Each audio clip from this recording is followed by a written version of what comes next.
زیرین و بریوی لاسمانه دو باسکین وکری سمبولک جبو بلند فرین دا آسوی آزادی دو خوف ادا کرنا بصدان روزنامه‌وانان جعالی هنرمند دسترنگینی کرد حمید نیخای نشتجهی مریوانه و به سمبولیزم هاتیه ساز کرن داکو هیجای بیرانینا شهید شفاگردی و بصدان روزنامه‌وانین دم به کل سر ریا گهاندنا راستیان جان خواهش دستانه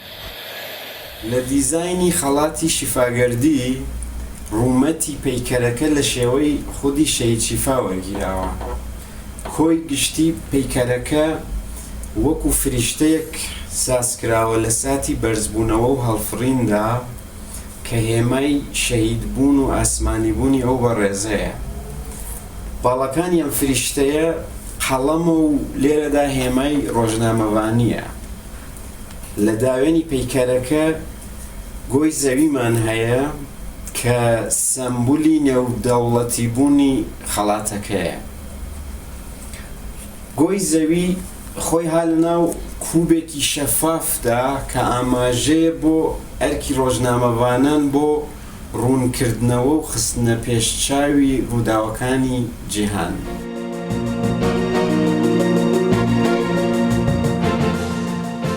هر سال 25 سبات د مراسیماوی تایبەت ده اف موزیک اولاند ده کو برهمات دست و تلین موزیکوان نافداری کرد دکتر دلشاد سعیده بخشی ناو خلاطات جیهانی سال 2019 دست پیکر وەک دەزانین کە شیفا شەهید بوو هاوسۆزێکی جیهانی بۆ شەهیدبوونی شیفا لە هەموو جیهان ڕوویدا بەهۆیەوەی کە ئافرەتێکی ڕۆژنامەوان لە شەڕی دژ بە داعشدا شەهید بوو بە تۆڕی میدیای ڕوودا و بڕیاریدا بۆ زیندوهێشتنەوەی ئەم یادی شەهید شیفا و بۆ پشتگیری لە هەموو ئەو ڕۆژنامەوانە ژنانەی کە لە سەراسەری جیهاندا ڕووماڵی شەڕەکەن خەڵاتێکی تایبەت ساڵانە ببەخشێت و هەر ساڵێ جارێکیش ڕۆژنامەوانێک دیاری دەکرێت لە ڕێگای لیژنەیەکی ڕووداوەوە دیاری دەکرێت بۆ خەڵاتەکە بینایەت هەموو خانین وڵاتیان سیڤیل ژیژارێکێکدا داعشی بەهاتنە بوو لەگەل زیندوهێشتنا بیرانینا شەهید شیفاگەردی ev xelat rêzgirtineke ji bo rola giringiya xanimên peyamnêrên şer digihandina çîrokên negotî de. Da ku tecrübe û serpêhatiya şîfagerdî û hevpîşeyên wê nifş li pey nifşî di biriqînê de berdewam be.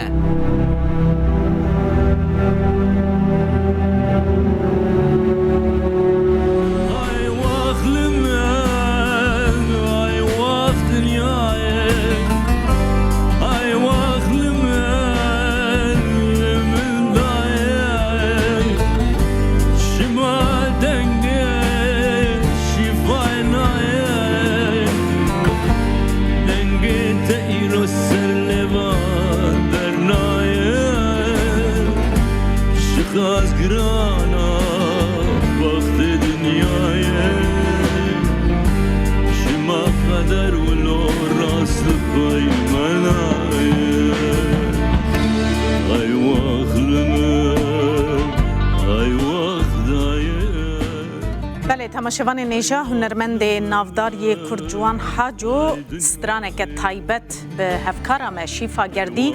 د سالوگر یکمین یا شهادت ویده چه کربو و بلاف کربو امی وی سترانه جاره کدن د سال هفتمین ده جواره پیشکش بکن ستران جی وکه پرتوکان هر و هر دمینن و بیر آنینا و کسایتی دبیر امروان ده زندی دهیلن امین هاب هفره گوی خوبدن بشکی وستران